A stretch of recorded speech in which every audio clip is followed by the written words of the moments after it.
உங்கள் யாவருக்கும் நம்முடைய இரட்சகரும் மீட்பருமாகிய இயேசு கிறிஸ்துவின் நாமத்திலே உயிர்த்தெழுந்த நாள் நல்வாழ்த்துக்களை தெரிவித்துக் கொள்கிறேன். சரி, இந்த நாளிலும் கூட ஆவியானவர் எனக்கு உணர்த்தின ஒரு வேத வசனத்தை உங்கள் மத்தியில் வைக்க விரும்புகிறேன். லூக்கா எழுதின சுவிசேஷம் 24 அதிகாரம் 5 வசனம். அந்த ஸ்திரீகள் பயப்பட்டு தலை கவிழ்ந்து தரையை நோக்கி நிற்கையில் அந்த 2 பேரும் அவர்களை நோக்கி, உயிரோடு இருக்கிறவரை நீங்கள் மரித்தோரிடத்தில் தேடுகிறது என்ன? உயிரோடு இருக்கிறவரை நீங்கள் மரித்தோரிடத்தில் தேடுகிறது என்ன? நல்ல கவனிங்க. உயிரோடு இருக்கிறவரை, இன்னைக்கு தான் செய்தி ஆவியானவருக்கு உணர்த்தினார். நான் பல காரியங்களை ஆராய்ந்து கொண்டிருந்தேன். இந்த ஜெபத்தோடு கூட நம்ம இங்கே உபவாசத்தில் இருக்கும்போது பல காரியங்களை எடுத்து வச்சு இந்த உயிர்த்தெழுதலுக்காக ஒவ்வொரு காரியங்களையும், அதே போல் புனித வெள்ளிக்கான செய்திகள் இப்படிலாம் உட்காந்து செய்தி கொடுத்துட்டு எழுத்துகிட்டே இருப்பேன். ஒரு பக்கம் இந்த பக்கம் ஆவிகளை குறித்து, இந்த பக்கம் இதுகளையும் குறித்து அப்படி சொல்லிக்கிட்டே இருக்கும்போது, ஆனால் ஆண்டவர் எனக்கு திட்டமாக ஞாபகம், நான் செய்தியெல்லாம் எடுத்து நிறைய காரியங்கள் ப்ரிப்பேர் பண்ணி அப்படிலாம் பண்ணிக்கிட்டே இருக்கிறேன். ஆனால் கூட மறுபடியும் கடந்த வாரங்களில் கர்த்தர் எனக்கு உணர்த்தின ஒரு வார்த்தை இந்த ஒரு வசனம்தான். நீங்கள் உயிரோடு இருக்கிறவரை மரித்தோரிடத்தில் தேடுகிறது என்ன? ஐயா, சிலுவையில் அடிச்சிட்டாங்க. வெள்ளிக்கிழமை அவர் தண்டிக்கப்பட்டார், தூக்கி வச்சுட்டாங்க. அவர் தண்டனை பாவத்தின் நிமித்தம் தண்டிக்கப்படலை, அவர் செய்த தப்பு நிமித்தம் அல்ல, நம்முடைய பாவத்தின் நிமித்தம், நம்முடைய அக்கிரமத்தின் நிமித்தம் என்ன செய்யப்பட்டார்? அவர் அடிக்கப்பட்டார், அந்த கேடடைந்தார். அவரை பார்ப்பதற்கு அவருக்கு என்ன ரூபம் இல்லாதிருந்தது? விரும்பத்தக்க ரூபம் அவருக்கு இல்லாதிருந்தது. அப்படிப்பட்ட நிலை அந்த தேவகுமாரன் அந்த சிலுவையில் தொங்கினார். அங்கிருந்து அவர் சொல்றார், பிதாவை இவர்களை மன்னியும், தாங்கள் செய்கிறது நல்ல கவனிக்க. முதல் வார்த்தை அதுதான். உங்களையும் என்னை என்ன செய்யணும்? மன்னிக்கணும். அல்லேலூயா. அந்த மன்னிப்பை நமக்கு கொடுக்க வந்தார், கொடுத்தார். அப்புறம் அவர் அடக்கம் பண்ணிட்டாங்க. அன்றைக்கு வெள்ளிக்கிழமை. நியாயப்பிரமாணத்தின்படி சனிக்கிழமை என்பது அவர்களுக்கு என்ன நாள்? ஓய்வு நாள். அதனால அந்த அடக்கம் பண்ணின பின்பு அங்கே இருக்கிற பெரியவர்கள், ஆண்கள், பெண்கள் எல்லாரும் அதை பார்த்துருக்குறாங்க. அவர் அடக்கம் பண்ணுறதையும் போய் பார்க்குறாங்க.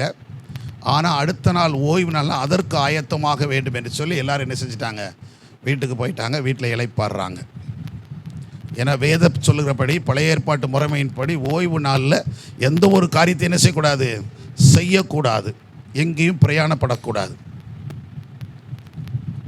தேவ சமூகம் மட்டும்தான் அவங்களுக்கு அன்னைக்கு. ஈவன் அன்னைக்கு என்ன செய்ய மாட்டாங்க? சமையல் கூட கிடையாது. வெள்ளிக்கிழமை இரவு சமைக்கிறது தான். அடுத்து சனிக்கிழமை மாலை 6 மணிக்கு மேலே தான் எதனால என்ன செய்வாங்க? தீயே பற்ற வைக்க மாட்டாங்க, வீட்டில் காஃபி போட மாட்டாங்க. இன்றைக்கும் நீங்கள் பார்த்தீங்கன்னா 7th டே அப்படின்னு ஒரு சபை இருக்குது, 7ஆம் நாள் திருச்சபை அப்படின்னு ஒரு சபை இருக்குது. உலகத்தில் பல இடங்கள் இருக்குது. அவங்கெல்லாம் பார்த்தீங்கன்னா சனிக்கிழமை என்ன செய்ய மாட்டாங்க? எதுவுமே செய்ய மாட்டாங்க. அப்போ எதை சாப்பிடுவாங்க அப்படின்னு கேட்டால், வெள்ளிக்கிழமையே அவங்க மாலையில் தயாரித்து, அது புளியோதரையோ அல்லது தயிர் தக்காளி சாதமோ எதையோ ஒன்று என்ன செஞ்சுக்கிடுவாங்க? போட்டு வச்சுக்கிடுவாங்க. வெள்ளிக்கிழமை சாயந்தரம் 6 மணிக்கு முன்னாடி அடுப்பு ஆஃப் பண்ணிடுவாங்க. அப்புறம் சனிக்கிழமை சாயந்தரம் தான் 6 மணிக்கு மேலே என்ன செய்வாங்க? அடுப்பு ஆன் பண்ணுவாங்க. இப்போ நம்ம சபைகளுக்கு இப்படி இருந்தால் நல்லாயிருக்கும்ண்ணே. சனிக்கிழமை நம்ம ஆஃப் பண்ணிட்டு ஞாயிற்றுக்கிழமை நைட்டு ஆன் பண்ணோம்னா கொஞ்சம் கேஸாவது மிச்சமாகும். சிலிண்டர் கிடைக்கப்பட பதிலா சாப்பாடு மிச்சமாகுது இல்லையோ, சிலிண்டர் தட்டுப்பாடு வராது, சோறும் மிச்சம் இருக்கும். அது ஒரு பக்கம்தான். என்ன, வாரத்தில் ஒரு நாள் அப்படிங்கும்போது மாதத்தில் 4 நாள் ஆச்சா, 4 நாள் உபவாசங்கும்போது கொஞ்சம் குறைஞ்சிக்கிடும், உடம்பும் கொஞ்சம் குறையும். உடம்புக்கும் எப்படி இருக்கும்? கொஞ்சம் ஆரோக்கியமாக இருக்கும். சரி, இருக்கட்டும். அவங்க அதை செய்கிறாங்க. இதே போல் அவர்களும் அன்றைக்கி என்ன பண்ணாங்கன்னா, அன்றைக்கி ஓய்ந்திருந்தார்கள். அடுத்த நாள் எப்போ விடியும்னு காத்து கிடக்கிறாங்க. அதை நல்ல கவனிங்க. உண்மையாய் தேவனை தேடுகிற பிள்ளைகள், தேவன் மேலே அன்புள்ள பிள்ளைகளுக்கு வீட்டில் உட்காந்து தூங்கிட்டு கிடைச்ச முடியாது, இருக்க முடியாது. அதனால இவங்க இன்னைக்காவது நம்ம கையில் என்ன இருக்குது? செல்ஃபோனு அது இதுன்னு வச்சுருக்குறோம், மொபைல் வச்சுருக்குறோம். ஒருத்தர் தூங்கிட்டு இருந்தால் கூட ஏக்கா நீங்கள் காலையில் எழுப்பி விட்ருங்கன்னா எழுப்பி விட்ருவாங்க. அப்படி யாராவது சொல்கிறீங்களா? பக்கத்து வீட்டுக்கு சொல்லிக்கிறீங்களா இல்லையா? ஆமாம், ஃபோன் அடிச்சிருங்க காலையில் அப்படி சொல்கிற இருக்குதா இல்லையா? அது தப்பில்லை. காலைல ஒரு 2:30 மணி 3 மணிக்கு என்ன செஞ்சுருங்க, ஒரு ஃபோனை போட்டுருங்க, நான் எந்திரிச்சிருது அப்படின்னு சொல்லி கிளம்புறவங்க இருக்கிறாங்க. என்ன சிலர் அசந்து தூங்குவாங்க. எத்தனை காதுகளையே பெல் அடிச்சுட்டே இருந்தாலும் என்ன செய்ய மாட்டாங்க, எந்திரிக்க மாட்டாங்க. அப்படிப்பட்ட ஆள் இருக்கிறாங்க. எங்களை எழுப்புங்கன்னு சொல்லிட்டு சைலண்டில் போட்டு படுக்கிறவங்களும் இருக்காங்க. எங்களை எழுப்பி விட்ருங்க, நான் இப்போ காலைல எந்திரிச்சிருவேன்னு சொல்லிட்டு செல்ஃபோனை எதில் வச்சுருவாங்க, சைலண்டில் போட்டு தலைமாட்டில் வச்சுருவாங்க. அது பாட்டு உட்காந்துட்டு இருக்கோம். லைட்டு மட்டும் பளிச்சு பளிச்சுன்னு, கண்ணு தான் திறக்காத, அப்புறம் பளிச்சு பளிச்சுன்னு எங்கே தெரியும்? நல்லா கவனிச்சுக்கிடுங்க. இப்படி ஒரு தூக்கம் என்னக்கா, ஐயோ நான் சைலண்டில் போட்டேங்க, இப்போ எழுப்பி பார்க்கேன் மணி எத்தனை, 8 மணி, கடையில் சர்ச்சு முடிச்சு இந்த வடையை தின்ட்டு வந்துட்டேன் போ அப்படின்னு முடிஞ்சு போச்சு. அல்லேலூயா. இப்படி ஒரு கூட்டம் இருக்குது. ஆனால் இங்கே சில சகோதரிமார்கள் ராத்திரியெல்லாம் தூங்கலை, யோசிச்சுட்டே இருக்காங்க எப்போ விடியும் எப்போ விடியும்னு சொல்லிட்டு. அப்போ விடியும் போது அவங்க அவசர அவசரமாக என்ன செய்கிறாங்க, எழும்பி அவங்க சொல்கிறாங்க வாங்க. நான் தான் சொன்னேன், இப்போ எல்லோரும் மொபைல் இருக்கு. அப்போ மொபைல்லாம் கிடையாது. ஒருத்தர் வீட்டுக்கு போய் தான் என்ன செஞ்சுருக்கணும், முதல்ல பேசியிருந்திருப்பாங்க. அப்புறம் வீட்டில் போய் ஒருத்தருக்கு ஒருத்தர் என்ன செஞ்சுருப்பாங்க, சொல்லி ஏக்கா வாங்க போவோம் டைம் ஆயிடுச்சு அப்படி சொல்லி கூட்டிகிட்டு போயிருப்பாங்க. ஒரு சில வருஷங்களுக்கு முன்னாடி நம்ம ஊரில் ஒரு அனுபவம் உண்டு. என்னென்னா, இந்த பனம்பழம் சீசன் இருக்குது பார்த்தீங்களா? இப்போ பனைமரமே இல்லை. இன்னும் கொஞ்ச நாள் கழிச்சா பனைமரம்னா என்னன்னு கேட்பாங்க ஆட்கள். அந்த பனமரத்தில் பழம் சீசன் உண்டு. இந்த பனம்பழம் ஒரு குறிப்பிட்ட காலத்தில் என்ன செய்யும், கீழே விழும். அதை எடுப்பதற்கு ஒரு கூட்டம் போகும், அதை பிறக்குவதற்கு ஒரு கூட்டம் போகும். அப்படி தான் ரெகுலராக அப்படி போயிட்டு வந்திருக்காங்க. திடீர்னு ஒரு அக்காவை, ஏன் வாத்தாயி போவோம் டைம் ஆயிடுச்சு அப்படின்னு, பாரு எவ்வளோ ஆகிட்டு வெளிச்சம் வந்துருச்சு அப்படின்னு சொல்லி உடனே தடகடான்னு எழுந்திரிச்சிரு. உடனே ஐயோ ஏக்கா ஆள் வந்துடக்கூடாது, போயிடுவோம். எது பிறக்க? ஏன்னா 1000 பேர் காத்து கிடப்பாங்களே, ஒவ்வொருத்தரும் யார் கிடைக்க கொடுத்துட்டு போய் அந்த பழத்தை கொண்டு போய் அந்த விதைகளை என்ன செய்வாங்க, நட்டு வைப்பாங்க. அதுதான் என்ன கிழங்கு, பனங்கிழங்கு. அந்த சீசனில் போய் அந்த விதைகளை எடுத்து வரணும், அதுக்காக பழத்தை தூக்கிட்டு வருவாங்க. இது பனம்பழம் எடுக்கிறதுக்காக நிறைய பெண்கள் போகிறத நான் பார்த்துருக்கேன் அதிகாலையில். அப்போ ஒருத்தருக்கு தட்டி எழுப்பி ஏக்கா வா போ நேரம் ஆகிட்டு. ஐயோ எப்போ முதல்ல சொல்ல வேண்டாமா, விடிஞ்ச மாதிரி இருக்குது. அப்படி வெளியில் பார்த்தா வெளிச்சம் வந்துடுது. உடனே ஓடு படப்படப்படான்னு தூக்கத்தில் அப்படியே எழுந்திரிச்சோர். கடைசியில் உள்ளே போய் நேராக போய் பார்த்தா அங்கே போனால் ஒருத்தரையும் காணும். அந்த சலசல சவுண்டு வருது. சுற்றி பார்த்தா ஏக்கா ஏக்கா ஏக்கா, அவ்வளோதான், ஒரு சத்தம் இல்லை. அப்போ என்ன கூட்டு வந்தது? அங்கே பிடிச்ச பேய் தான். நான் விரட்டியிருக்கேன், அதனால சொல்லுறேன். அந்த பேயை நான் இணைஞ்சிருக்கேன். இப்படி ஒருத்தரை கூட்டு வந்து நான் ஜோ பண்ணி விரட்டியிருக்கிறேன். அதனால தான் இனிமேல் சொல்கிறேன். இதெல்லாம் சாட்சி. என்னன்னு கேட்டால் பணம் பறிக்க போனோம். அப்படி போன இடத்துல தனியாக போயிட்டேன். போய் பார்த்தாங்க. அப்புறம் வீட்டுக்கு வந்து பார்த்தா வீட்டில் வரும்போது தான் தெரியுது மணியே 1 மணி தான் ஆகுது. இவங்க 12 மணிக்கு விட்டு போயிருக்காங்க. 5:30 மணிக்கு போக வேண்டியது எத்தனை மணிக்கு போயாச்சு?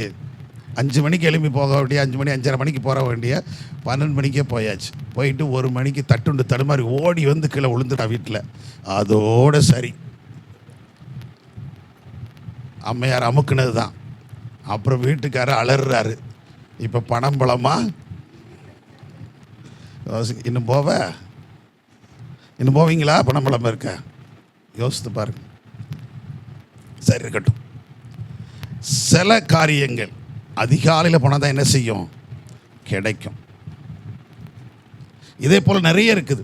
சில வகையான பழங்கள், சில வகையான பூக்கள், சில வகையானதுக்கெல்லாம் எப்படி தான் போகணும், அதிகாலை இருட்டோடே போனால் தான் சிலதை என்ன செஞ்சுட்டு வர முடியும், பறித்து கொண்டு வர முடியும். லேட்டாக போனால் கிடைக்காது. இப்போவும் நம்ம வீட்டில் பார்த்தீங்கன்னா கீரையெல்லாம் தெருவில் வருது பார்த்தீங்களா? இந்த கீரைகள்லாம் கொண்டு வராங்களா? இந்த கீரையெல்லாம் எப்போ போய் பறிச்சுட்டு வர்றாங்க? அதிகாலையில் போய் என்ன செய்வாங்க, இருட்டோடே போய் பறிச்சிருவாங்க. ஏன்னா நாள் பறித்து என்ன செய்ய முடியாது, வைக்க முடியாது. நாள் படித்து வச்சா காலையில் கொண்டு போய் எப்படி செஞ்சுருக்கோம், டவக்குன்னு குழக்குனுக்கு வந்து கிடக்கும். அதனால் இப்படி தான் இந்நேரத்தில் அவங்க பறிச்சுக்கிட்டு இருப்பாங்க. 5 மணி 5:30 மணிக்கெலாம் பறிப்பாங்க. பறித்து 6 6:30க்குள்ளே எங்கே வந்து சேர்ந்துடும், மார்க்கெட்டுக்கு வந்துடும். 6 மணிக்குள்ளே மார்க்கெட்டுக்கு கொண்டு வரனா 4 மணிக்கெலாம் காட்டுக்குள்ளே போவாங்க. அவங்களுக்கு பூச்சி புழு கிடக்கெல்லாம் யோசிக்க மாட்டாங்க. அவங்க வாழ்வாதாரம் அதுதான், போய் பறித்து தான் ஆகணும். 8 மணி 10 மணிக்கெலாம் வந்தால் மார்க்கெட்டே என்ன செஞ்சிடும், அங்கே ஒரு கீரை வாங்குறதுக்கு ஆள் இருக்காது. அப்புறம் ஆட்டுக்கு மாட்டுக்கு தான் போட வேண்டியது இருக்கும். நல்லா கவனிச்சுக்கிடுங்க. இதே போல் இங்கே நம்ம பார்க்குறோம், சில சகோதரிகள் ராத்திரியெல்லாம் தூங்காமல் அதிகாலை எழுந்து எங்கே ஓடுறாங்க, கல்லறைக்கு. எதை ரெடி பண்ணிட்டு போகிறாங்க, அது வாரத்தின் முதல் நாள். ஞாயிற்றுக்கிழமை என்பது என்னது, வாரத்தின் முதல் நாள். இருட்டோடே எந்திரிச்சு ஓடுறாங்க. ஓடும்போது கையில் அதுக்கான தூப வர்க்கங்கள்லாம் கொண்டு போகிறாங்க. ஏன்னா இன்றைக்கும் கல்லறையில் போய் என்ன போட்டுட்டு இருக்காங்க, நம்ம ஆட்கள் போய் செய்கிறாங்களா இல்லையா, கல்லறையில் போய் மெழுகுத்து பற்ற வைக்கிறது, பற்றி பற்ற வைக்கிறது செய்கிறாங்கல்ல. ஆமாம், இதே போல் அவங்களும் எடுத்துகிட்டு போகிறாங்க, தூப வர்க்கங்களை எடுத்துகிட்டு போகிறாங்க. எல்லா வாசனை திரவியங்களாம் எடுத்துகிட்டு போய் வர வைக்கணும். அங்கே போகும்போதே இவங்க பேசிக்கிட்டே போகிறாங்க. ஏம்மா போகிறோமே, நம்ம எப்படி உள்ளே போகிறது, அங்கே என்ன இருக்குது, கல் வச்சுருக்குது, எப்படி போய் உள்ளே போய் தூப வர்க்கம் போடுறது, கல்லறைக்கு வெளியே தானே உட்கார முடியும் அப்படின்னு சொல்லிட்டு இருக்காங்க. ஏன்னா இன்றைக்கி நீங்கள் பார்க்குற கல்லறை மாதிரி அன்னைக்கு கிடையாது. இப்போ நம்ம பார்க்குற கல்லறை குழி தோண்டி நினைச்சிடுறாங்க, மண்ணை போட்டு மூடிடுவாங்க. நம்ம அம்மா எப்போ உள்ளே போவோம், எப்படி தோண்டன்னு கேட்க முடியாது. அப்புறம் நமக்கு ஒருத்தன் தோண்ட வருவான், அப்போ வரைக்கும் காத்தா இருக்கணும். நம்மளாம் தோண்டிட்டு உள்ளே போக முடியாது. அப்படியே இல்லை எங்கள் அம்மா இல்லை, எங்கள் சித்தி இல்லை, எங்கள் அக்கா இல்லை, நான் தோண்டி தான் பார்ப்பேன்னு தோண்டினா தூக்கி உள்ளே கொண்டு போட்டுருவாங்க. அடக்கம் பண்ண பிரேயத்தை தோண்டுவதற்கு எவனுக்கு என்ன கிடையாது, உரிமை கிடையாது. அது பெத்த பிள்ளையாக இருந்தாலும் சரி, பெத்த தாயாக இருந்தாலும் கை வைக்க முடியாது. வச்சா கவர்மெண்ட் என்ன செய்யும், லாக் பண்ணி உள்ளே கொண்டு வச்சிடும். அருமையானவர்களே, இப்போ நல்ல கவனிங்க, இந்த கல்லறை எப்படி தள்ளப்படுது. அப்போ இந்த சூழ்நிலை அவங்க போகிறாங்க, பயத்தோடு நடுக்கத்தோடு போகிறாங்க. போய் பார்த்தா கல்லறை அடைஞ்சிருக்குது. ஏக்கா இது என்னக்கா அப்படி திறந்துருக்குது, உள்ள பாரு, எட்டு ஏன் உள்ள நல்லா பாரு, ஏக்கா ஒன்றும் காணுங்கா, ஒன்றும் அவ்வளோதான், உள்ள பாரு, உள்ள எட்டி பார்த்தாச்சு, உள்ள காணணும். அப்படியே பயந்து பேய் அடிச்ச மாதிரி நிற்கிறேன். ஏக்கா என்னக்கா,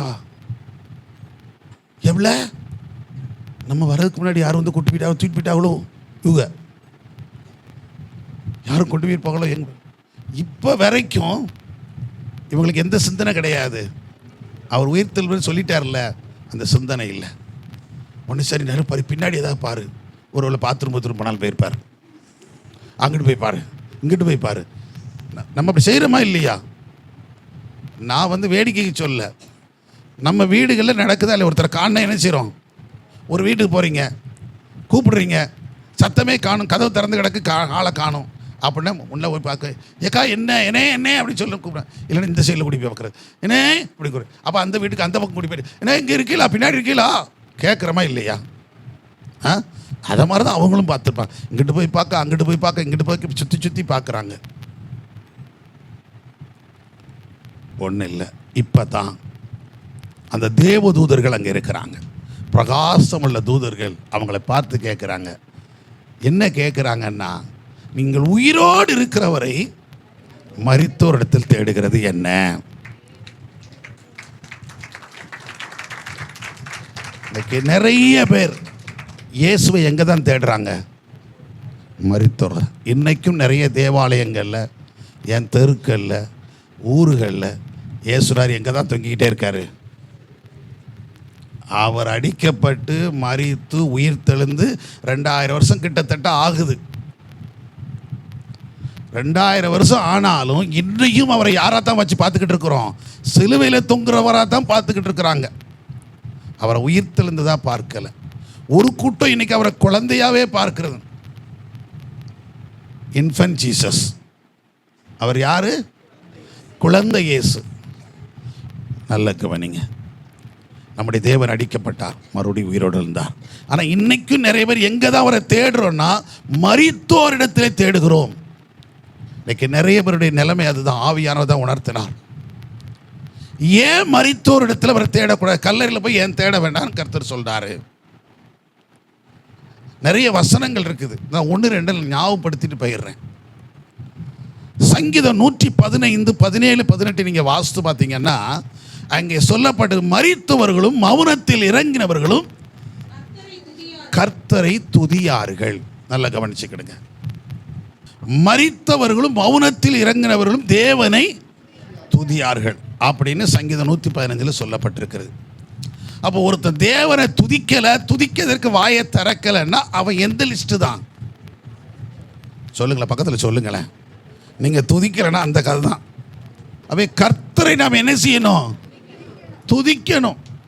ஐயா, மேலே இருக்கவங்களும் சேர்த்தான் சொல்லுதேன், கீழே இருக்கவங்களும் பார்த்து தான் சொல்கிறேன், தொலைக்காட்சியில் பார்க்குறவங்களுக்கும் தான் சொல்லுதேன், நீங்கள் யூடியூப் இணையதளத்தில் இந்த செய்தியை எதில் பார்த்தாலும் சரி உங்களுக்கு சேர்த்தான் சொல்ல. நீ ஆண்டவரை துதிக்காமல் கிறிஸ்தவன் சொன்னால் நீ செத்தவனுக்கு சமம். காலங்காத்தால் இப்படி ஒரு செய்தி ஐயா நான் சொல்ல, இந்த பைபிள் அப்படி சொல்லுது. நான் உங்களை உயிரோடு தான் பார்க்குறேன். நல்லா கவனிங்க.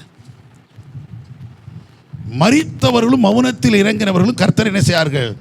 அங்கே போய் நீ தேடிக்கிட்டு இருக்கியே அப்படிங்கிறார். ஆனால் சங்கீதக்காரன் சொல்றாரு, அடுத்த வசனம் 18ஆம் வசனத்தில் என்ன சொல்றாருன்னா, நானோ இது முதல் என்றென்றைக்கு கர்த்தரையே என்ன செய்வேன்? ஸ்தோத்திர. கரங்களை தட்டி கர்த்தரை மகிமைப்படுத்துங்க. செத்தவன் துதிக்க மாட்டான், ஆனால் நான் உயிரோடு இருக்கிறேன், நான் கர்த்தரை துதிச்சுக்கிட்டே இருப்பேன். இன்னும் சத்த முறையிலே சொல்லுங்க, இன்னும் சத்த முறையிலே சொல்லுங்க. அதனால தான் வேதம் சொல்ல பார்க்கிறேன், அவர் துதிகளின் மத்தியில் என்ன செய்கிறவர்? வாசம் பண்ணுவார்கள். துதியில் அவர் என்ன செய்கிறவர்? பிரியப்படுகிறவர். துதியிலே பிரியப்படுகிற, துதிகளின் நடுவில் வாசம் பண்ணுகிறவர். இயேசுநாதர் பாருங்களேன், தேவன் என்ன சொல்றார் நமக்கு. ஆமோஸ்ல ஒரு வசனம் இப்படி சொல்லி இருக்குது.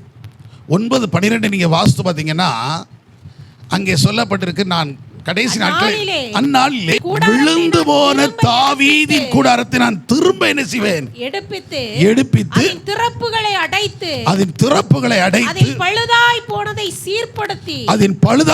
சீர்படுத்தி பூர்வ நாட்களில் இருந்தது போல அதை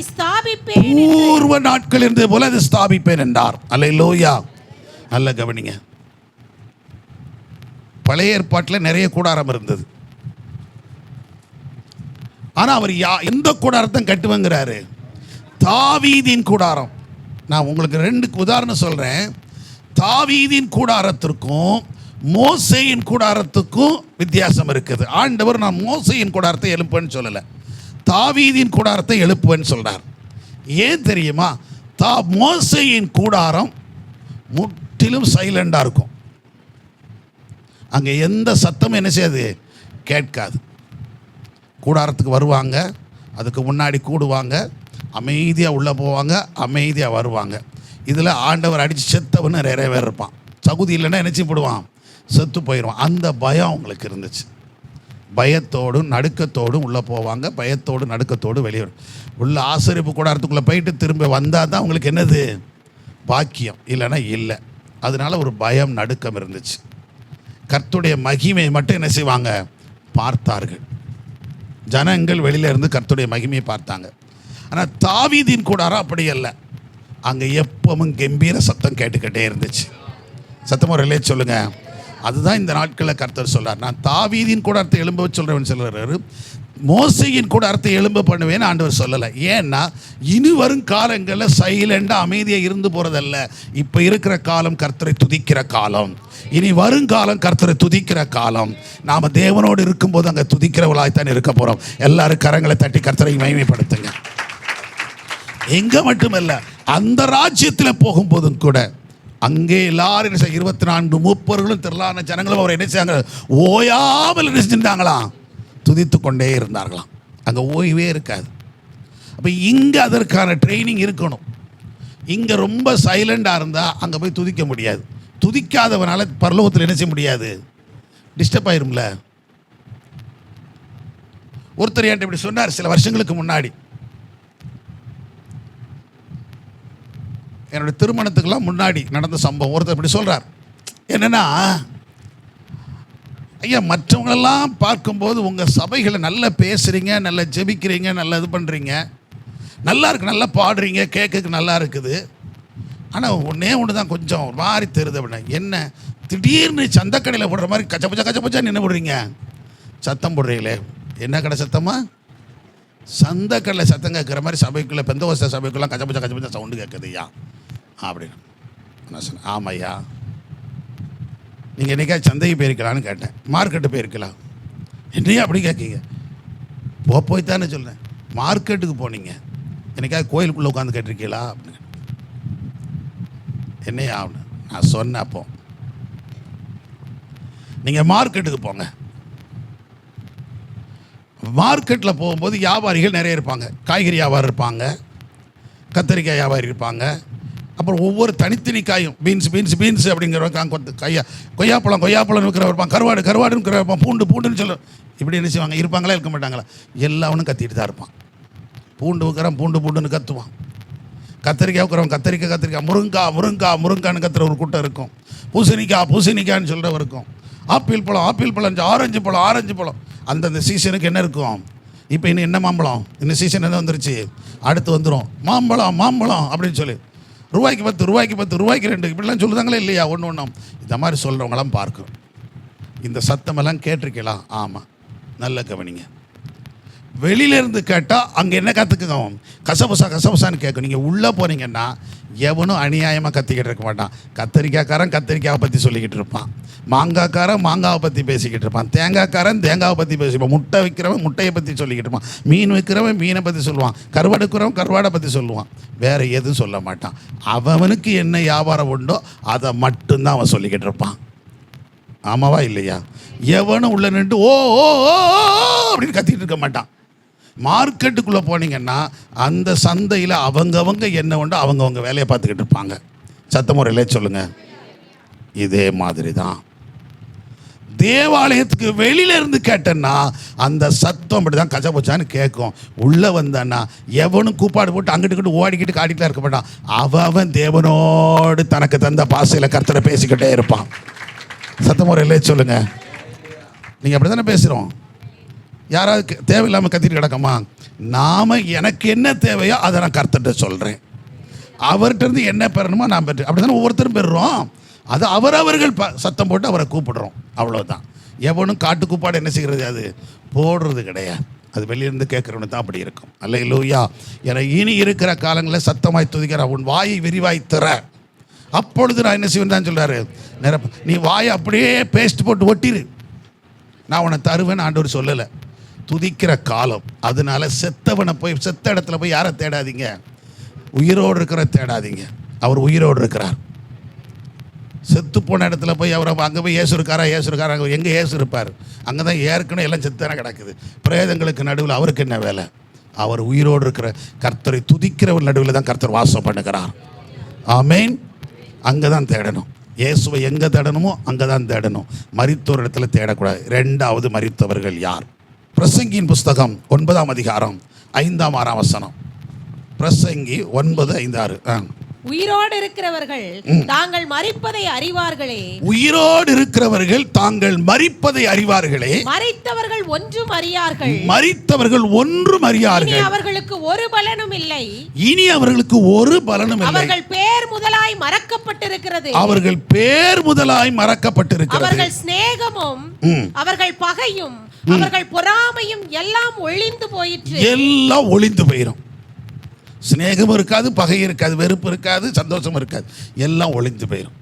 செத்தவனுக்கு எதுவுமே கிடையாது. நல்ல கவனிங்க. மரித்தவர்கள் அடுத்து என்ன நடக்க போகிறது அவர்கள் என்ன செய்யார்?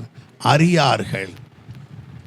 ஆனால் நாமோ உயிரோடு இருக்கிறவர்கள் அடுத்து நமக்கு என்ன நடக்கும், நான் என்னைக்கு சாவன் கூட நமக்கு என்ன செய்யும் தெரியும். எப்படிப்பட்ட சூழ்நிலை நமக்கு வரும் அப்படிங்கிற நமக்கு தெரிய வரும். நமக்கு ஒரு நம்பிக்கை இருக்குல்ல, வருகை குறித்து நம்பிக்கை இருக்குதா இல்லையா? எத்தனை பேருக்கு வருகை குறித்து நம்பிக்கை இருக்குது? மரணத்தை குறித்து எத்தனை பேருக்கு நம்பிக்கை இருக்குது? சவுண்டு குறைச்சது பார்த்தீங்களா? காலங்கத்தில் இப்படி கேட்டுக்கிட்டு இருக்கே ஐயா அப்படின்னு.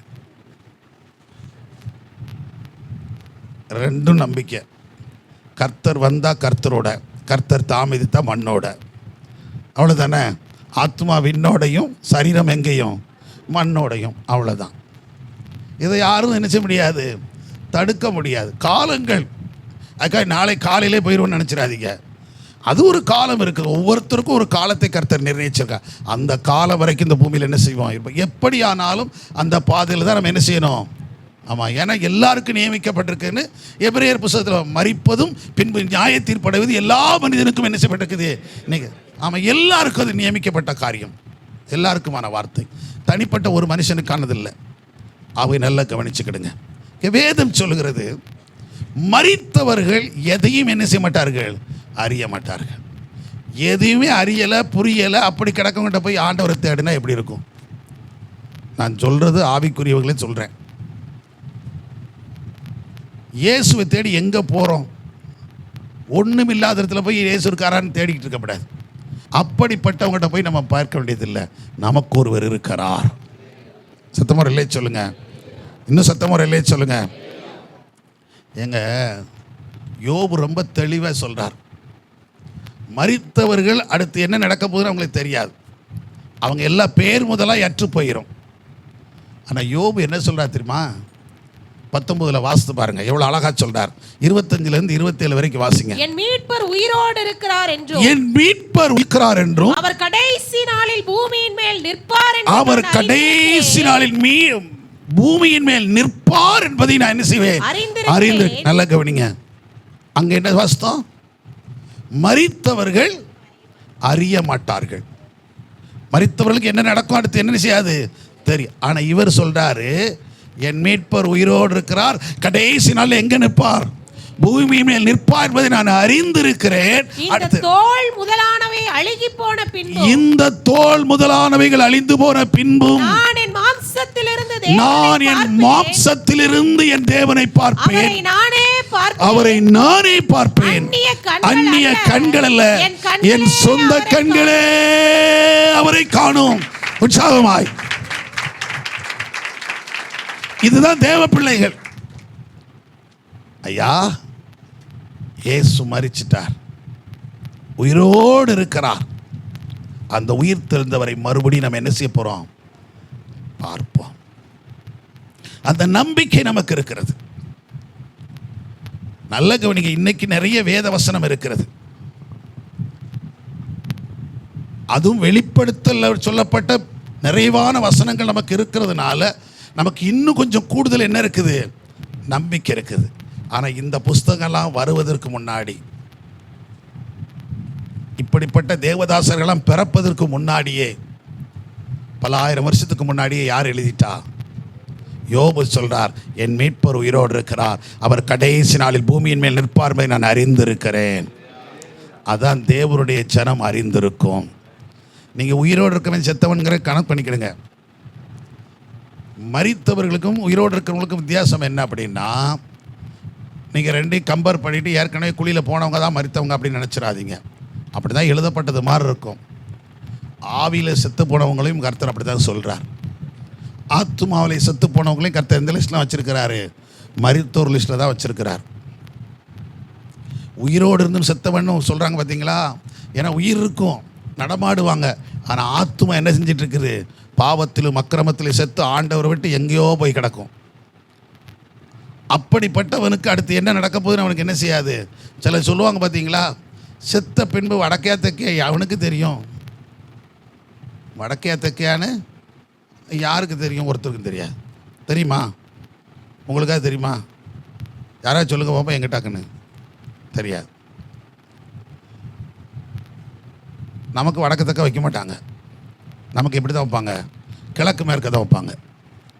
கிறிஸ்தவங்க அடக்கும் பொழுது எப்படி தான் இருக்கும், கிழக்கு மேற்கு தான் வைப்போம். அவங்க ஹிந்துக்களுக்கு எப்படி வச்சுருப்பாங்க, வடக்கு தெற்கா வைப்பாங்க. அடக்கம் பண்ணும்போது குழி அப்படி தான் வெட்டுவாங்கம்மா, பார்த்துக்கிடுங்க. ஆமாம், அதனால் கிழக்கே மேற்கான்னு கேட்டால் மேற்கே தலை வச்சு கிழக்கு என்ன செய்வாங்க, ஆமாம் கால் வச்சு அப்படி தான், கால் மாடு இந்த பக்கம் நம்ம தலைமாடு அப்படி தான் குழி வெட்டுவாங்க. ஆனால் அதுவும் நீங்கள் எல்லாம் சொல்ல யோசிக்க முடியாது. இப்போ சுனாமியில் செத்து போனாங்க, எங்கிட்டு வெட்டி எங்கிட்டு போட்டாங்க. இப்போ கொரோனாவில் செத்து போனாங்க, எங்கிட்டு குழியை வெட்டி எங்கிட்டு போட்டாங்க. எங்கே வெட்டாங்க எங்கே போட்டாங்கன்னு தெரியல. பொக்லைன் வச்சு தள்ளு தான் போட்டி மொத்தமாக மழான்னு மண்ணு தள்ள மாதிரி தள்ளி மூடிட்டான். அதில் கிறிஸ்தவனும் செத்துருப்பான், கிறிஸ்தவ அறியாதவனும் செத்துருப்பான். அப்படி தானே? அதனால் எப்படி யாருக்கு எந்த காலத்தில் என்ன வரும் நமக்கு என்ன செய்யாது தெரியாது. இப்போ நம்ம நல்லா இருக்கிறோம், நல்ல முறையில் நம்ம காலங்கள் இருந்து சமாதானமாக இருந்து சமாதானமான ஒரு மரணம் வந்துச்சு அப்படின்னு சொன்னால் கர்த்தருடைய நாள் வருகிறது தாமதிக்கும் போது அன்னைக்கு எடுத்துக்கொண்டே அடக்கம் பண்ணுறவங்க அந்த மரியாதையோடு என்ன செஞ்சுருவாங்க. பெரிய பூகம்பமோ அல்லது பெரிய பூமி எதிர்ச்சி அல்லது இதை மாதிரி யுத்த களத்திலே வந்து ஏதாவது ஒன்று நடந்து பெரிய லெவலில் நடந்துருச்சுன்னு சொன்னால் ஒருத்தரையாக தூக்கி என்ன செஞ்சுட்டு இருக்க மாட்டாங்க, கொண்டு போய் கிழக்க மேற்க வெட்டி போடுறா அப்படிலாம் சொல்ல மாட்டாங்க. தள்ளில் கழுதிய மொத்தத்தையும். அதுக்கு தான் பொக்லைனே கண்டுபிடிச்சி வச்சுருக்கான். படக்குன்னு தோண்டுதான், படக்குன்னு தள்ளி மூடிட்டு அவன் பாட்டு போயிட்டே இருக்கிறான். இப்போ எந்த கல்லறையில் போய் யாருக்கு இப்போ மெழுகுத்தி பற்ற வைக்க? ஏன்னா மொத்தம் 500 பேர் 1000 பேர் ஒரே கடனுக்குள்ளே கிடக்கான். இல்லை யாருக்கு பற்ற வைப்பீங்க, யாருக்கு செய்வீங்க சொல்லுங்கள். தனித்தனியாக கட்டியிருக்க போய் அந்த கல்லறையில் ஒரு பின்னாடி என்ன வச்சுருக்காங்க, ஒரு சந்தெல்லாம் வச்சுருக்காங்க. அதுக்கு ஒரு டோரெல்லாம் போட்டிருக்காங்க. கல்லறைக்கு பின்னாடி என்னது, ஒரு சின்ன சந்து வச்சு அதுக்கு என்ன வச்சுருப்பாங்க, டோரு, ரூம். ஏன்னா உள்ளே வைக்கிற மெழுகுத்தி ஒன்றும் களவாண்டு போயிடப்படாதான். இவங்க அப்பப்போ வருஷத்துக்கு ஒரு முறை என் தம்பிக்கு தான் பிடிக்கும், என் தங்கச்சிக்கு தான் பிடிக்கும், எங்கள் அத்தைக்கு தான் பிடிக்கும், எங்கள் சித்திக்கு தான் பிடிக்கும், எங்கள் அம்மாவுக்கு தான் பிடிக்கும், எங்கள் பாட்டிக்கு தான் பிடிக்கும். உயிரோடு இருக்கும்போது ஒழுங்காக காப்பி கூட கொடுத்துருக்க மாட்டாங்க. செத்துக்கு பிறகு பிரியாணியை கொண்டு எங்கே வச்சுட்டு வருது, எங்கள் தாத்தா பிரியாணினா ரொம்ப விரும்பி சாப்பிடுவார், எங்கள் பாட்டி ரொம்ப விரும்பி சாப்பிடுவார். என்னத்தை கொடுக்கும்போது கொடுத்தியா? அப்படி ஒழுங்காக விரும்பி சாப்பிட்றத கொடுத்துருந்தா இன்னொரு 10 வருஷம் உயிரோடு இருந்திருக்கும்ல.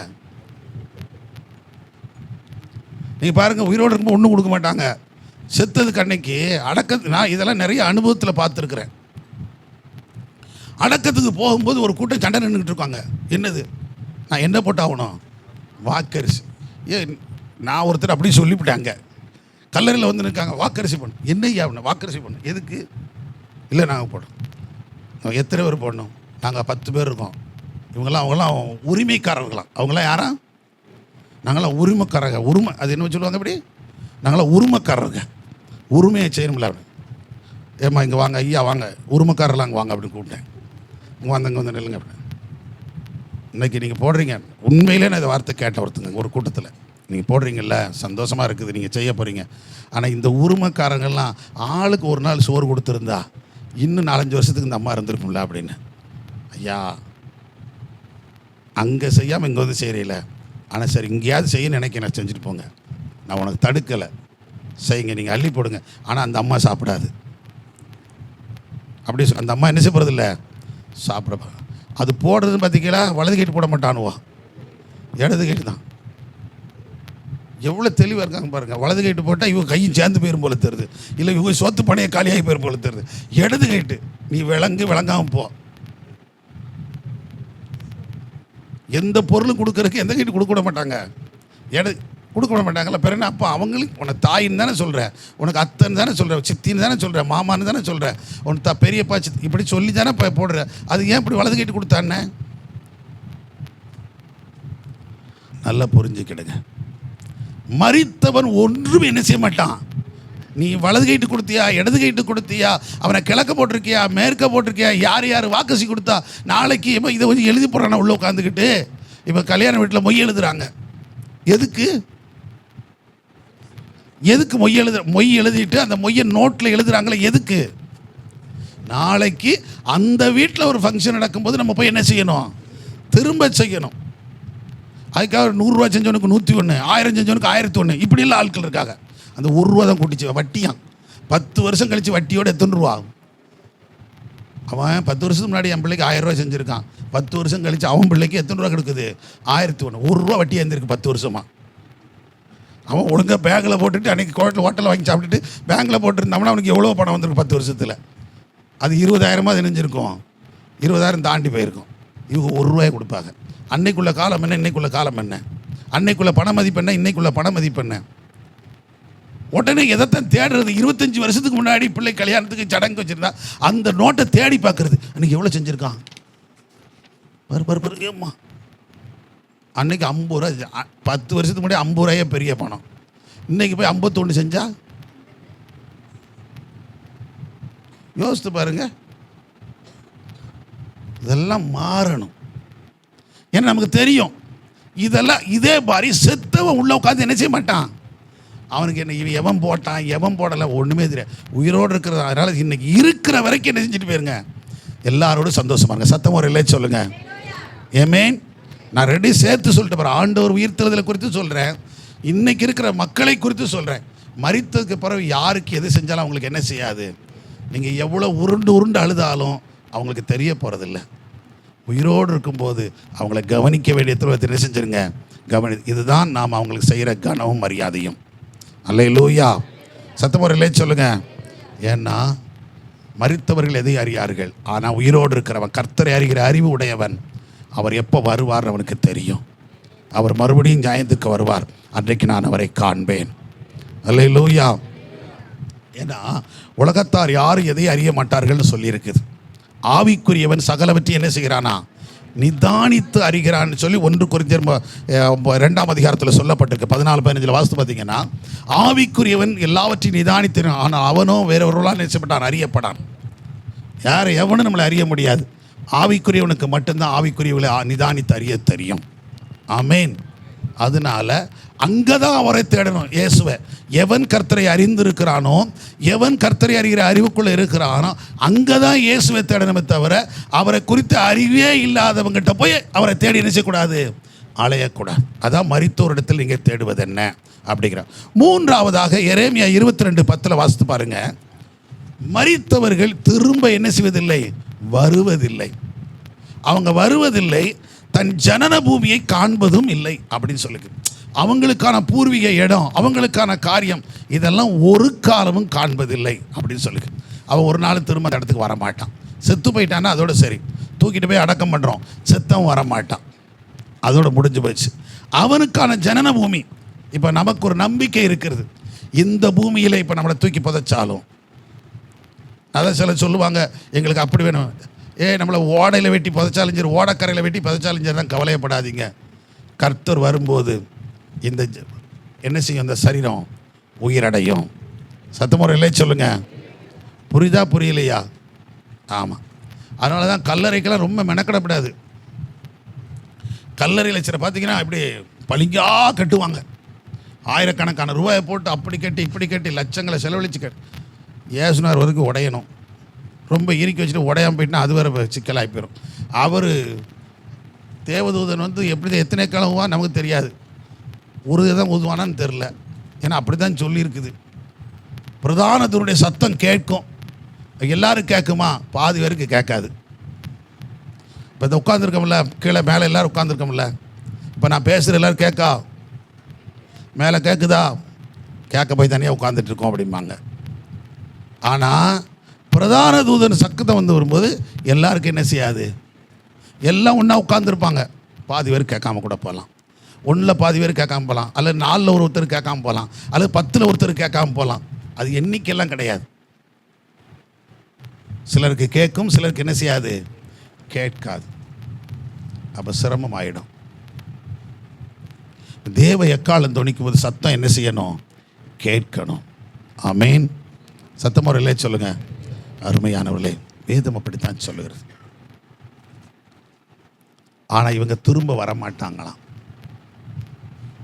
மரித்தவர்கள் என்ன செய்யல, திரும்ப வரமாட்டாங்க. அவன் அந்த ஜனம பூமி என்ன செய்யறதில்ல, பார்க்கல. நமக்கு ஒரு நம்பிக்கை இருக்குல்ல, இங்கே மரித்தாலும் எனக்குன்னு பூர்வீகமாக தேவன் வைத்திருக்கிற ஒரு இடம் இருக்கிறது, அங்கே எனக்கு ஒரு சுதந்திரத்தை வைத்திருக்கிறார். கரங்களை தட்டி கர்த்தரை மகிமைப்படுத்துங்க. நம்முடைய ஓட்டம் இந்த கால உலகத்துக்கான ஓட்டம் இல்லை. இங்கே அரை அடிக்கும் ஒரு அடிக்கும் நம்ம கல்லறைக்கும் சண்டை போட்டு கிடக்கணும் அவசியமும் கிடையாது. நமக்கு மேலான ஒரு இடத்தை கர்த்தர் வைச்சிருக்கிறார். சத்தமுறையிலே சொல்லுங்க. இப்போ போனாலும் அங்கே அவருக்கு நமக்கு ஒரு இடத்தை ஆயத்தப்படுத்தி வச்சிருக்கிறார். இதோ உங்களுக்கு நான் ஒரு ஸ்தலத்தை என்ன செய்கிறேன், ஆயத்தப்படுத்துகிறேன் அப்படின்னு சொல்ல. எல்லாம் ரெடியானோன்னு நான் உங்களை கூப்பிட்டு போகிறேன் தான் சொல்லுங்க. அந்த இடத்துக்கு போகத்தான் தேவனவை தேர்ந்தெடுத்திருக்கிறார். எத்தனை பேர் விசுவாசிக்கிறீங்க? ஆமேன், ஆமேன். ஏன்னா அதுதான் சங்கீதக்காரன் சொல்கிறான். 27 வாசித்து பாருங்க. சங்கீதம் 27:13 வாசித்து பாருங்க. நானோ ஜீவனுள்ளோரே தேசத்தில் கர்த்தரை நன்மைகளை காண்பேன் என்று விசுவாசியாதிருந்தால் கெட்டு போயிருப்பேன்.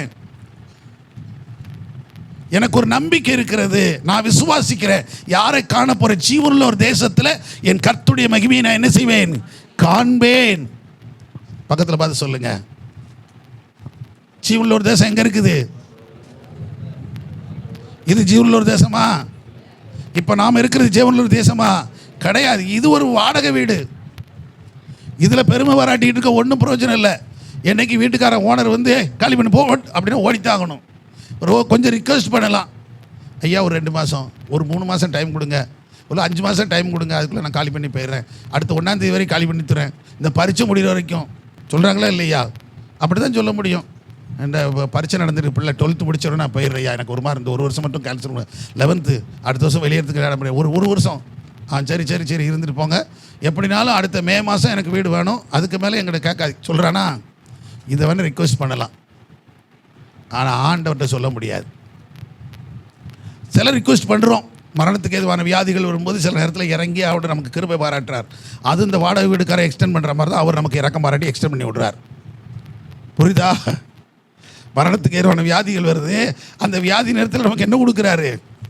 எக்ஸ்டென்ஷன் கொடுக்காரா இல்லையா? அது இதே மாதிரி தான் வாடகை வீட்டுக்காரன் கொஞ்சம் இறங்கி கொடுக்கான்ல, சரி சார் இருந்து போட்டோம். இவர் கொஞ்சம் கராலாக இருந்தாலும் அந்த அம்மா சொல்லுவாங்களா, அந்த பிள்ளை படிக்கலையா, எதுக்கு கொஞ்சம் இருக்கட்டும், இன்னும் என்ன இப்போ ஒன்றும் போகிறோம், சரி கொஞ்ச நாள் அட்ஜஸ்ட் பண்ணிக்கிறோம் இருக்கட்டும். அதே மாதிரி அவர் மேலே உட்காந்துட்டு அட்ஜஸ்ட் பண்ணி விடுதார், சரி போட்டோம் இருக்கட்டும் கொஞ்ச நாள் இருந்துட்டு போட்டோம்.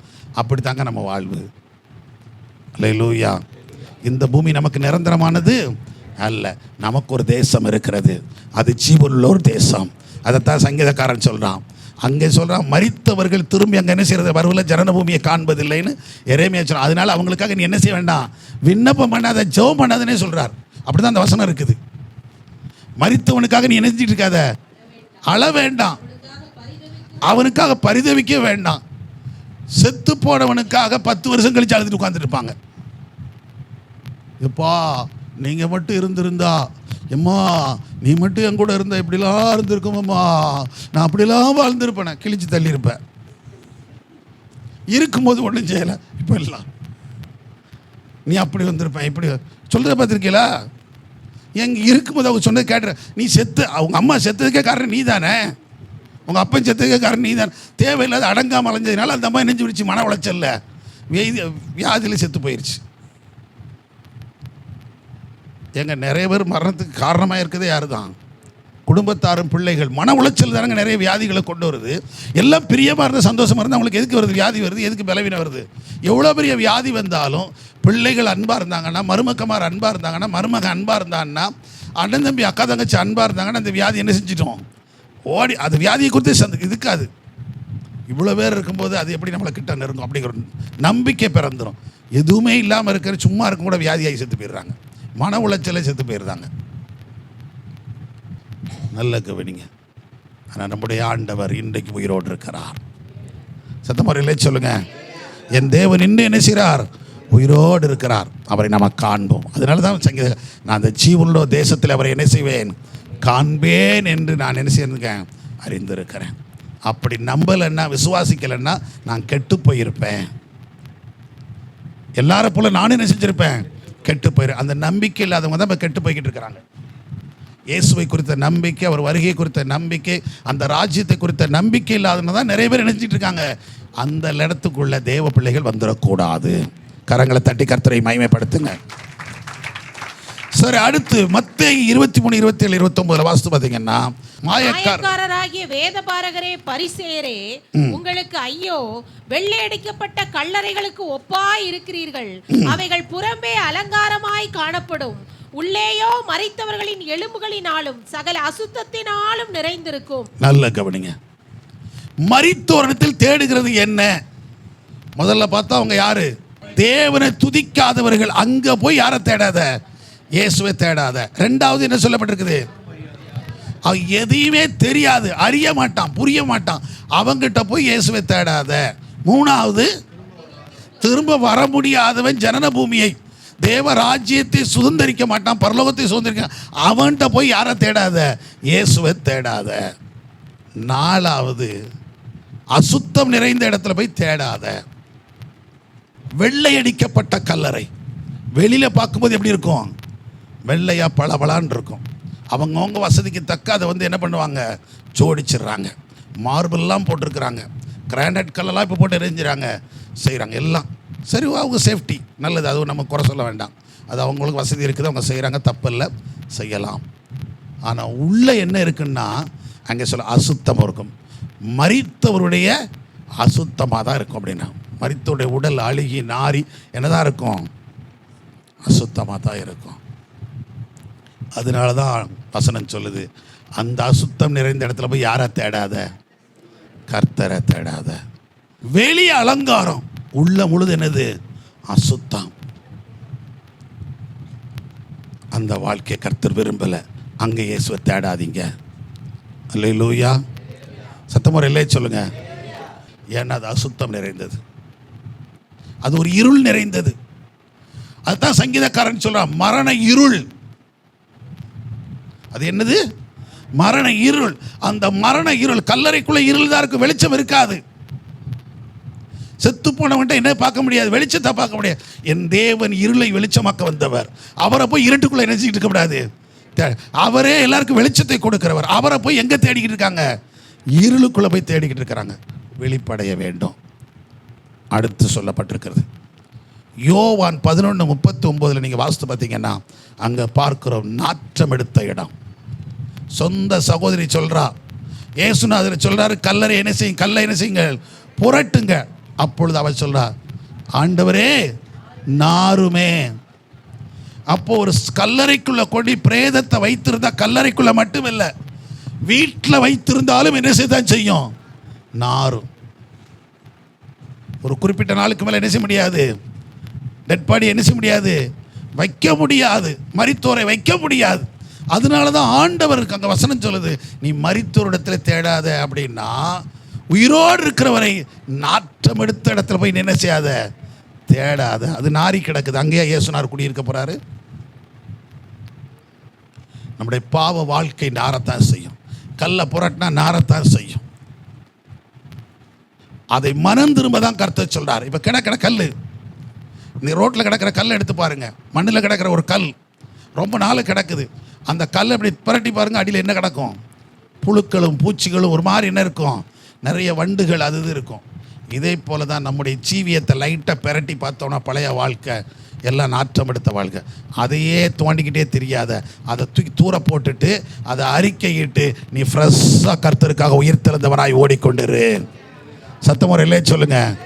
எல்லாத்தையும் அதையே திரும்ப திரும்ப அப்படியே இந்த புழுவையே பார்த்துட்டு தெரியாத பாவ வாழ்க்கையை தூக்கி போட்டு போய்கிட்டே இருக்கணும்.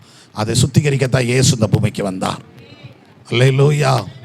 அருமையான மேலோட்டமான பிரசங்கம். இன்னைக்கு நிறைய ஊழியக்காரங்க மேலோட்டமாக அப்படியே சாந்து பூசுறது, உள்ள ஃபுல்லாக ஓட்ட சந்து பந்தாக இருக்கணும். ஆனால் மேலோட்டமாக பேசுகிற பேச்சு வேண்டாம். ஆழமாய் சிந்தித்து வசனத்தின்படி நடக்க வேண்டும். அல்லேலூயா. இன்னைக்கு நிறைய சபைகள் எப்படி தான் இருக்குது, கல்லறைக்குழியாக தான் இருக்கிறது. இயேசுவை ஆராதிக்கிற ஸ்தலங்களா என்ன செய்யல, இல்லை. அலங்காரம் இருக்குது, வசதி இருக்குது, ஏசி ஃபிட் பண்ணி இருக்குது, லைட்டு கலர்ஃபுல் லைட்டுகள் ஏராளம் இருக்குது, எல்லாம் அப்படி டெக்கரேஷன் போட்டுருக்குது, அப்படி ஸ்பீக்கர் எல்லாம் அப்படி அலற விடுற மாதிரி இருக்கும், எல்லாம் வச்சிருப்பாங்க. ஆனால் யார் இல்லை அங்கே, இயேசு இல்லை. அந்த இடத்துல போய் இயேசு எங்கே தேட முடியும்? இதுதான் நிலைமை. கடைசி காலம் அப்படி தான் வரப்போகுது. அதனால் மரித்தோட்டத்தில் தேடாதீங்க, நாற்றம் எடுத்த இடம் அது. நல்லா கவனிச்சுக்கிட்டாங்க. இப்போ எத்தனை சொல்லியிருக்கிறேன், 5 காரியம் சொல்லியிருக்கிறேன். ஒன்று,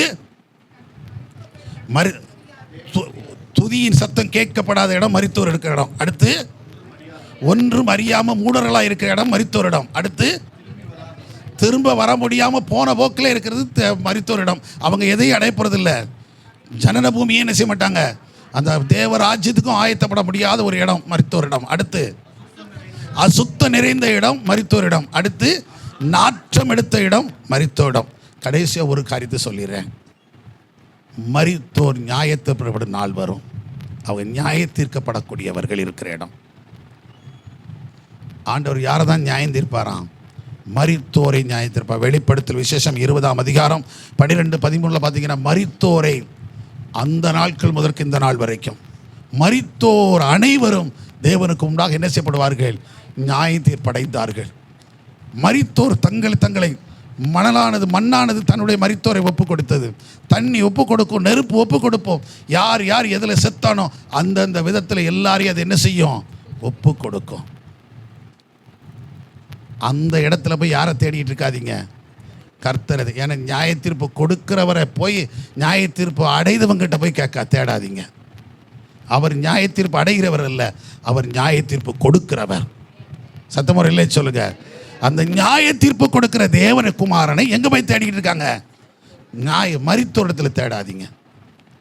பக்கத்தில் சொல்லுங்க, எந்த காலத்திலையும் மரித்தோரிடத்துல இயேசுவை தேடாதீங்க. அல்லேலூயா. ஏன்? அந்த லூக்காவின் சுவிசேஷம் 24:6 அங்கே சொல்லுங்க, அவர் உயிரோடு இருக்கிறார், அவர் உயிர் தெழுந்தார். மரித்தோரிடத்தில் தேடாதீர்கள், அவர் இங்கே இல்லை, அவர் உயிர் தெழுந்தார். கரங்களை தட்டி கர்த்தரை மகிமைப்படுத்துங்க. பக்கத்தில் பார்த்து சொல்லுங்க, செத்தவங்கிட்ட தேடாதீங்க, அவர் உயிரோடு இருக்கிறாரு. எல்லாரையும் சொல்லுங்க, ஊர் உலகத்துக்கு இன்னைக்கு சொல்லுங்க, இயேசுவை எங்கே தேடாதீங்க? மரித்தோட கல்லறையில் போய் தேடாதீங்க, சுடுகாட்டில் போய் தேடாதீங்க, செத்து போனவன்ட்ட தேடாதீங்க, என் தேவன் உயிரோடு இருக்கிறார். இதுதான் நமக்கான செய்தி. உயிரோடு இருக்கிறவரை எங்கே போய் தேடாதீங்க? மரித்தவர் யார்? அவர் உயிர் தெழுந்தார். பக்கத்தில் சொல்லுங்க, அவர் உயிர் தெழுந்தார். அல்லேலூயா. அவர் உயிரோடு இருக்கிறார். ஆமென். அவர் என்ன செய்திருக்கிறார்? உயிர் தெழுந்திருக்கிறார். அல்லேலூயா. சத்தமா வேதம் சொல்லுகிறது. லூக்கா 9:59-60 வாசிங்க. வேறொருவனை அவர் நோக்கி, என்னை பின்பற்றி வா என்றார். அதற்கு அவன், ஆண்டவரே, முன்பு நான் போய் என் தகப்பனை அடக்கம் பண்ண எனக்கு உத்தரவு கொடுக்க வேண்டும் என்றான். அதற்கு இயேசு, மரித்தோர் தங்கள் மரித்தோரை அடக்கம் பண்ணட்டும், நீ போய் தேவனுடைய ராஜ்யத்தை குறித்து பிரசங்கி என்றார். அல்லேலூயா. அவர் உயிர் தெழுந்தார். ஆகவே நாம என்ன செய்யணும்? ரொம்ப சொல்ல ஒரு 3 காரியம் சொல்லிடுறேன். ஏராளமாக இருக்க ஒரு 3 காரியம். ஒன்று, மரித்தோரை என்ன செய்யட்டும்? அடக்கம் பண்ணட்டும். செத்தவன் எப்படி அடக்கம் பண்ணுவான்? கேள்வி இருக்குல்ல. என்னையா நீ சொல்றது சரி? செத்தவன் எப்படி? செத்தவன்னா ஆத்மீகத்தில் செத்தவனை ஆத்மீகமாக செத்து கிடக்கவங்க தூக்கி அடைச்சிட்டு போயிடுவாங்க. அவங்க கொட்டை அடிச்சு தூக்கிட்டு போகிறாங்க, பாட்டு பாடி போய் என்ன வேணாலும் செஞ்சுட்டு போட்டோம். உனக்கு அங்கே பங்கு இல்லை. நீ கர்த்தர் சமூகத்தில் உட்காரு. நீ என் நாமத்தை நீ எங்கே செய்ய? பிரஸ்தாபப்படுத்து, பிரசங்கின்னு தான் சொல்கிறார். நீ ஏன் வேலையை செய்யணும் ஆண்டவர் சொல்கிறார். அல்லேலூயா. ஞாயிற்றுக்கிழமை கூட எங்கே ஓடுறது? முடிச்சு போங்க. ஒருவேளை நீங்கள் இந்த 6 மணிக்கு அங்கே போய் 7 மணிக்கு அங்கே போகணும், 6:45 ஜெபம், நம்ம அங்கே போய் 7:30 மணிக்கெல்லாம் போயிடணும். போகலைன்னொன்னே அவர் எந்திரிச்சு உட்காந்துருவாரா? செத்தவங்க எந்திரிச்சு உட்காந்துருவாங்களா? இல்லை, என் மகா வரல, எங்கள் சித்தி மகா வரல, எங்கள் அண்ணன் மகா வரல, என் தங்கச்சி மகன் வரல, அவனுக்காக தான் காத்திருக்கான், அவன் வந்துட்டான், நான் போயிடுவேன் நேரம், அப்படி சொல்ல போகிறானே அவனாது? இல்லை, நீங்கள் போகவே இல்லைன்னு வைங்க, சாயந்தரம் வரைக்கும் போகலை, உடனே அந்த வீட்டுக்காரங்க தான் காத்திருக்க போகிறாங்களா? இல்லை அவங்க வரணும், வந்தால் தான் எடுக்க சொல்ல போகிறாங்களா? தூக்குடா அப்படிம்பாங்க. இதுதான் நடக்க போகுது. நம்ம ஒன்றும் பெரிய பிரதானமானவங்களாம் இல்லை, நம்ம போய் தான் காரியத்தை சாதிக்கணும் இல்லை. ஆனால் அதே லெவலுக்கு நம்ம போயிடக்கூடாது. மரித்தோர் அடக்கப்படட்டும், நாம் கர்த்தரை பின்பற்றி ஓடிக்கிட்டே இருப்போம். அடுத்து எபேசியர் 5:14. ஆதலால் தூங்குகிற நீ விழித்து மரித்தோரை விட்டு எழுந்திரு, அப்பொழுது கிறிஸ்து உன்னை பிரகாசிப்பார் என்று சொல்லி. கர்த்தர் உன்னை பிரகாசிக்க செய்யணும், உனக்குள்ளே பிரகாசிக்கணும், உன்னையும் பிரகாசிக்க, நம்மை பிரகாசிக்க செய்கிற தேவன் நம்ம எங்கிருந்து எழுந்திருக்க சொல்றார்? மரித்தோரை விட்டு எழுந்திருங்க. இன்னும் நம்ம செத்தவங்களோட என்ன செஞ்சுட்டு இருக்க வேண்டாம். நம்முடைய வாழ்க்கை மாறட்டும். அப்போ அந்த செத்த கிரியைகள் எல்லாம் என்ன செய்யணும்? அதுதான் நம்ம சொல்லப்படுது. மரித்தோரை விட்டு எழுந்திருக்கேன்னா நம்ம என்ன பிரேதத்துக்குள்ளே படுத்து கிடக்கும்? இல்லை. செத்த கிரியைகள், தேவனுக்கு பிரியமில்லாத மாம்சத்தின் கிரியைகள்லாம் என்ன கிரியைகள்? அந்த செத்த கிரியைகள்லாம் தூக்கி தூர போடுங்க. தூக்கி போட்டுட்டு ஆண்டவருக்காக வைராக்கியமாய் வாழ பாருங்க. உலக பிரகாரமான காரியங்கள் எதுவும் நமக்கு வேண்டாம். அதனால் மறுபடியும் ஞாபகப்படுத்திட்டே இருக்கிறோம். அந்த பெயர்களையும் தூக்கி தூர போட்டுருங்க. செத்த கிரியைகளுக்குரிய பெயர்கள் வேண்டாம். அந்த அந்நிய நாமங்கள்லாம் தூக்கி தூர போட்டுட்டு கர்த்தருடைய நாமத்தை தரித்து கொண்டு அவர் ராஜ்யத்துக்கு நீங்கள் ஆயத்தமாயிருங்க. இதுதான் உயிர்த்தெழுதலுக்கான உங்களுக்கு செய்தி. அல்லேலூயா.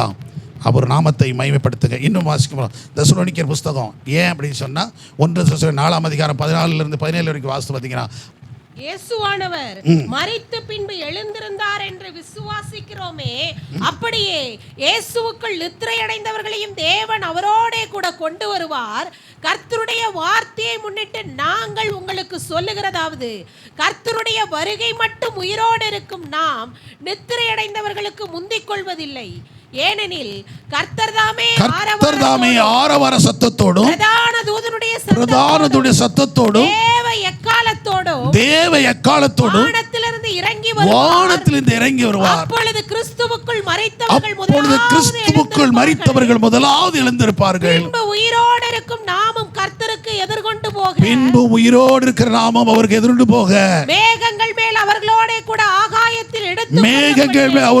ஆகாயத்தில் எடுத்துக்கொள்ளப்பட்டு இவ்விதமாய் எப்பொழுது கர்த்தருடனே கூட இருப்போம். உற்சாகமாய் மேல இருக்கவங்க கீழே இருக்கிறவங்க சத்தங்கள் எல்லாரும் கரங்களை தட்டுங்க. இன்னும் உற்சாகமாய். நல்லா கவனிச்சிட்டீங்களா? 3 காரியம் நாம் என்ன செய்யணும். ஒன்று எங்க இருக்கணுமா வேற சொல்லிருக்குது. மரித்தோர் இடம் பண்ணட்டும், நம்ம கர்த்தரை பின்பற்றிட்டே போயிட்டே இருப்போம். 2வது மரித்தோர் இடத்துலேருந்து நம்ம என்ன செய்வோம், எழுந்திருப்போம் பிரகாசம் அடைவதற்கு. அவர் நம்மை பிரகாசிக்க செய்வார்.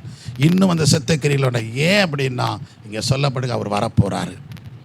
அவர் வரும்போது கிறிஸ்துவுக்குள் மரித்தவர்களை முதலாவது எழுந்திருக்க செய்வார். பின்பு நாமும் கர்த்தர் அவருக்கு எதிர்கொண்டு போக நம்மளை அழைத்து கொண்டு போகிறார். நமக்கு அந்த நம்பிக்கை இருக்கிறது. அந்த ஜீவனுள்ள ஒரு தேசத்தில் அவரோடு கூட சேரப்போகிறோம். எத்தனை பேர் விசுவாசிக்கிறீங்க? அல்லேலூயா. அந்த மகா மேன்மையை கர்த்தர் நமக்கு வச்சிருக்கிறபடினால் நாம் கிருபையாக இருக்கணும். அதனால் அவர் மரித்தார், ஆனால் இப்போ என்ன செஞ்சிருக்கிறாரு, உயிரோடு இருக்க. அவரை போய் எங்கே தேடாதீங்க, மரித்தோரிடத்தில் தேடாதீங்க. இப்போ செய்தி புரியுதா புரியலையா? எத்தனை பேர் புரிஞ்சிருக்குது? அவர் உயிர் தெழுந்தார், அவரை மரித்தோரிடத்தில் தேடாதீங்க. ஏன் அப்படின்னு சொன்னால் அதுக்கு காரணம் வேதம் சொல்லுகிறது. எபிரேயர் 7:25-26 பார்த்தீங்கன்னா, தேவனிடத்தில் சேருகிறவர்களை அவர் தேவனிடத்தில் சேருகளுக்காக அவர் என்ன செய்கிறாராம், வேண்டுதல் செய்கிறார் அப்படின்னு சொல்லப்பட்டிருக்கிறது. அவர் மரித்து உயிர் தெழுந்ததினாலே அவர் என்ன பண்ணிட்டு இருக்கிறாராம், தேவனிடத்தில் நமக்காக என்ன பண்ணுறாராம், வேண்டுதல் செய்கிறார். இப்போ அவர் மரித்து உயிர் தெழுந்துட்டார். இப்போ மகிமையில் வலது பாரச பிதாவின் வலது பாரசத்தில் என்ன செய்கிறார், வீற்றிருக்கிறார். அங்கே இருந்து உங்களுக்காகவும் எனக்காக என்ன செய்கிறாராம், வேண்டுதல் செய்கிறார். அதனால் அதை புரிந்து கொள்ளுங்க. அடுத்த வசனம் சொல்லுகிறது, வெளிப்படுத்தல் 1:18 அங்கே வாசிக்கும் போது, மரித்தேன் ஆனாலும் இதோ சதா காலங்களிலும் உயிரோடு இருக்கிறேன். ஆமென். நான் மரணத்திற்கும் பாதாளத்திற்கும் உரிய திறவுகோல்களை உடையவராய் இருக்கிறேன். அல்லேலூயா. கர்த்தர் நல்லவர். அவர் மரித்து உயிர் தெழுந்ததுனால எந்த திறவுகளை கையில் வச்சிருக்கிறாராம், மரணத்திற்கும் பாதாளத்துக்கு உரிய திறவுகளை நான் உடையவராக இருக்கிறேன் ஆண்டவர் சொல்லார். அந்த திறவுகள் அவர் கையில் இருக்குது. அப்போ நம்ம பாதாளத்துக்கு போடுமா பரலோகத்துக்கு போடுமா தீர்மானிக்கிறது யார் கையில் தான் இருக்குது, கர்த்தருடைய கரத்தில் இருக்குது. அந்த பாக்கியத்தை நமக்கு வைத்திருக்க, அந்த உரிமையை வைத்திருக்கிறார்.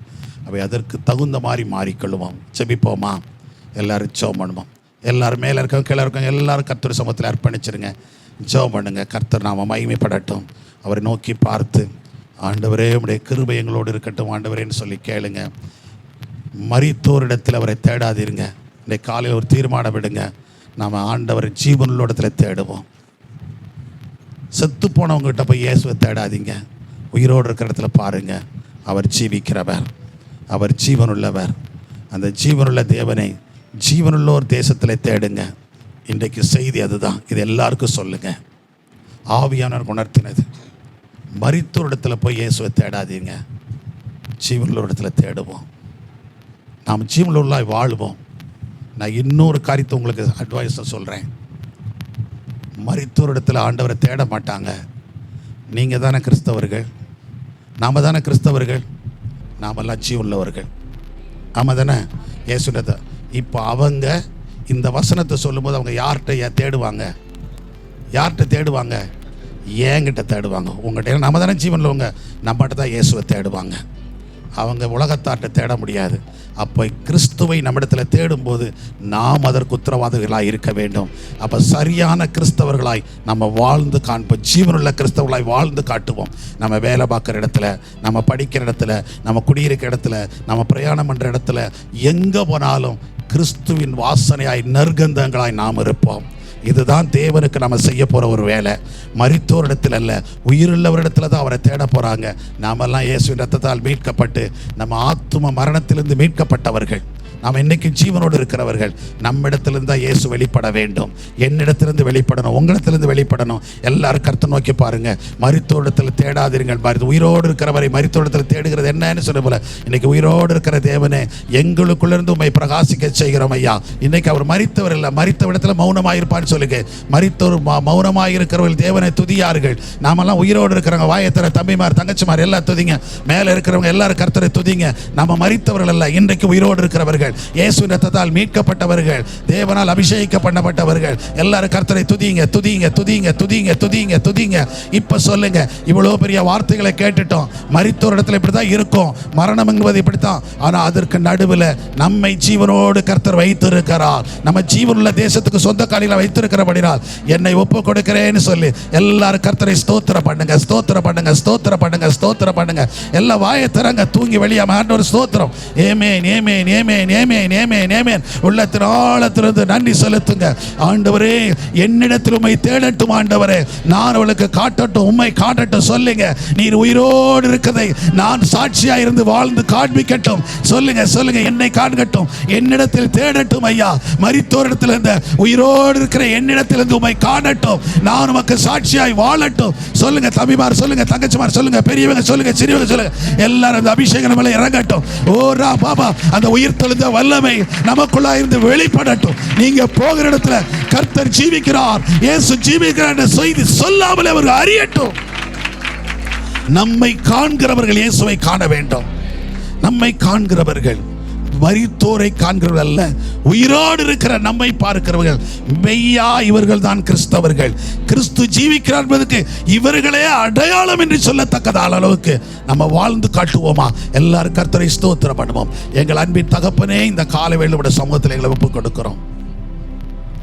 எங்கள் தெய்வமே, 2000 ஆண்டுகளுக்கு முன்னாக எங்களுக்காக இந்த பூமியில இறங்கி வந்து அடிக்கப்பட்டு மரித்து ஆண்டு 3ஆம் நாள் உயிரோடு எழுந்து இன்றைக்கும் ஜீவனுள்ள ஒரு தேசத்திலே எங்களுக்காக பரிந்து பேசிக் கொண்டு இருக்கிறேரே, எங்களுக்காக பரிதவித்துக் கொண்டு இருக்கிறேரே, எங்களை ஒவ்வொரு நாளும் வழி நடத்தி கொண்டு இருக்கிறேரே, அதை நினைக்கிறோம் ஆண்டவரே.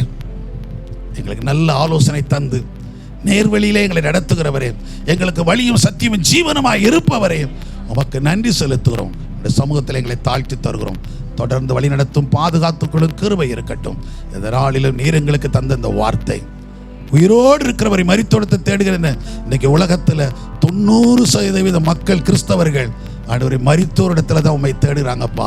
ஆனால் நாங்களோ ஜீவனுள்ள இடத்துல உண்மை பார்த்து கொண்டு இருக்கிறோம், ஜீவனுள்ள தேவனத்தில் பார்த்து கொண்டு இருக்கிறோம். அந்த அனுபவத்தோடு கூட ஆண்டவரை யோபு சொன்னது போல, நாள் வரும் என் மீட்பர் உயிரோடு இருக்கிறார், அவரை நான் காண்பேன் என்று சொல்ல அந்த விசுவாசத்தோடு ஒவ்வொருவரும் வாழ உதவி செய்யுங்க. ஒவ்வொரு பிள்ளைகளும் தான் வாழ்வது மட்டுமல்ல, மற்றவர்களையும் அந்த விசுவாசத்துக்களை கொண்டு வரக்கூடிய அளவுக்கு ஒவ்வொருவரை வாழ வைப்பீராக. சமூகத்தில் தாழ்த்தி ஒப்பு கொடுக்கிறோம். தொடர்ந்து வழி நடத்தும், பாதுகாத்துக்கொள்ளும், எல்லா தீங்கு விலக்கிக்கொள்ளும், கிருபை போடிக்கொள்ளும். இந்த காலவேளையிலும் அந்த உயிர்த்தெழுதல் வல்லமை ஒவ்வொரு குடும்பத்தையும் ஆசீர்வதிக்கட்டும் ஐயா. கடந்த 38 நாட்கள் நாங்கள் தொடர்ச்சியாக ஜெபம் பண்ணியிருக்கிறோம். இன்றைக்கு இந்த 39வது அதிகாலையில் நின்று உம்மை நோக்கி நாங்கள் பார்க்கிறோம். இந்த நாளுடைய ஆசீர்வாதம் எல்லா பிள்ளைகளுக்கும் போதுமானதாக இருக்கட்டும். என்னென்ன காரியங்களுக்காக ஜெபித்தோமோ அந்த தடைகள்லாம் உடைக்கப்பட்டு ஒவ்வொருவரும் ஆசீர்வதிக்கப்படுவார்களாக ராஜா. இந்த உயிர்த்தெழுந்த வல்லமையோடு நின்று கர்த்தாவே, பிள்ளைகளை நான் வாழ்த்தி ஆசீர்வதிக்கிறேன். உம்முடைய ஆசீர்வாதம், உம்முடைய கிருபை, உம்முடைய தயவினாலே, உம்முடைய பெயராலும், உம்முடைய நாமத்தினாலும் எங்கள் பிள்ளைகளுக்கு நிறைவாய் இருப்பதாக ராஜா. அப்படியே செய்தலும் தாழ்த்துகிற வெறுமையாக்குறோம். சகல துதிகளை எமக்கு செலுத்துகிறோம். இயேசுவின் நாமத்தில் ஜெபிக்கிறோம் ஜீவனுள்ள நல்ல பிதாவே, ஆமேன். என் ஆத்துமாவே கர்த்தரை ஸ்தோத்திரி, என் உள்ளமே பரிசுத்த நாமத்தை ஸ்தோத்திரி. என் ஆத்துமாவே கர்த்தரை ஸ்தோத்திரி. கர்த்தர் செய்கிற சகல உபகாரங்களையும் மறவாதே. ஆமேன்.